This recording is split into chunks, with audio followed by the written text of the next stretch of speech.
One of Pope Francis's next travel destinations is Papua New Guinea. Pope Francis will visit Papua New Guinea from September 6 to 9. I'm Daniel 8:25. And through his policy he shall cause craft to prosper in his head, and he shall magnify himself in his heart, and by peace shall destroy many.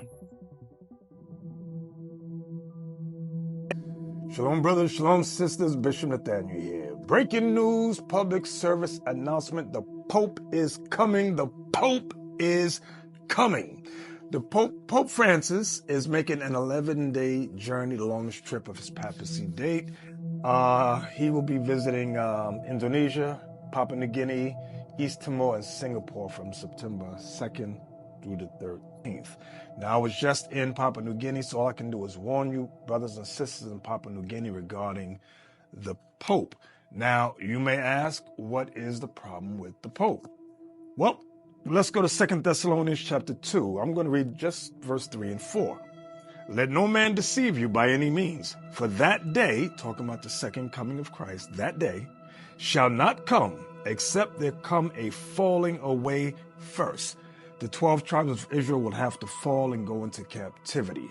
Now, you may or may not notice, but in 1441, Pope Nicholas V instituted the papal bull allowing the transatlantic slave trade. They enacted Spain and Portugal to go forth first and conquer and enslave our people that were in Africa and on through the Americas with Pope Alexander VI. You can look up his papal bull called Dum Diversis. That was the Dum Diversis. Okay, so let's read it again, verse 3. Let no man deceive you by any means, for that day, referring to the second coming of Christ, shall not come, except there come a falling away first. The 12 tribes of Israel would have to fall and go into captivity. Now, what the Pope also did, remember, he enacted later on, after you had Spain and Portugal, you also had the Dutch and you had the British who went throughout Oceania, and they enslaved our people in Papua New Guinea. Australia followed suit as well. Okay, except there come a falling away first, and that man of sin be revealed, the son of perdition. The word perdition means hell, the son of hell. Now, although I'm saying the Pope, it goes for all white people. First and foremost, all of them, they work cohesively. The Pope is the false prophet mentioned in the Bible. He is also that man of sin. Okay, is he by himself? No. America works closely with them. Okay, G7 works closely with the Pope. Verse 4, who opposes and exalteth himself above all that is called God, or that is worshipped, so that he as God sitteth in the temple of God, showing himself that he is God. Now, how does that relate to the Pope? When you look up the terminology, Vicar of Christ, let's look it up. Vicar of Christ, V-I-C-A-R, it means the replacement of Christ. It says the Pope, with reference to his claim to stand in the place of Jesus Christ and possesses his authority over the church. Why do Catholics call the Pope the Vicar of Christ? It says, again, the Pope stands in the place of Jesus himself as the Vicar of Christ on earth. Remember what verse 4 says, who opposes and exalts himself above all that is called God, or that is worshipped, so that he as God sitteth in the temple of God, showing himself that he is God.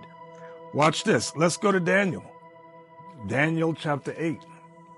Verse 23. Now, I could get more in detail with Thessalonians, but for today, I'm just going to briefly touch on certain things. Daniel 8:23. And in the latter time of their kingdom is talking about the white man's kingdom, from Rome all the way up to the United States of America. And in the latter time of their kingdom, when the transgressors are come to the full, you see transgressions coming to the full now, a king of fierce countenance, and understanding dark sentences shall stand up. Now, when you look at the Pope, he was just some time ago, he was at the World Economic Forum, and it reads, Pope Francis says peace calls for more than setting aside instruments of war. It demands addressing the injustices that are the root causes of conflict. Now, the Pope has been a root cause of all world conflicts, first and foremost, but he's not dealing with that. Now, in the article, it says on September 3rd, the Holy Father will first land in Jakarta, Indonesia, the world's most populous Muslim majority nation, to promote religious harmony and interfaith dialogue between Christians and Muslims in the country. Now, you may say religious harmony is a good thing, okay? What does interfaith mean? It means interconnecting. Interfaith, interconnecting faiths. That's very strange. Now, Pope Francis says peace calls for more than setting aside instruments of war. Let me read on Daniel 8:23. Now, when it says understanding dark sentences, it goes into the scriptures. And also remember this. The Pope speaks 7 languages: Spanish, English, Italian, Latin, French, Portuguese, and German. He speaks 7 languages. And when they speak in dark sentences. I'm going to give you an example. When the Pope talks about religious harmony, let's look it up. Religious harmony is the idea of different religions and their followers peacefully coexisting and developing together. That sounds good. Let's go down to the bottom. However, some have criticized religious harmony for imposing and legitimizing an ideology of control over society, especially marginalized groups. Marginalized groups like what groups? Black people, Latinos, okay, Pacific Islanders.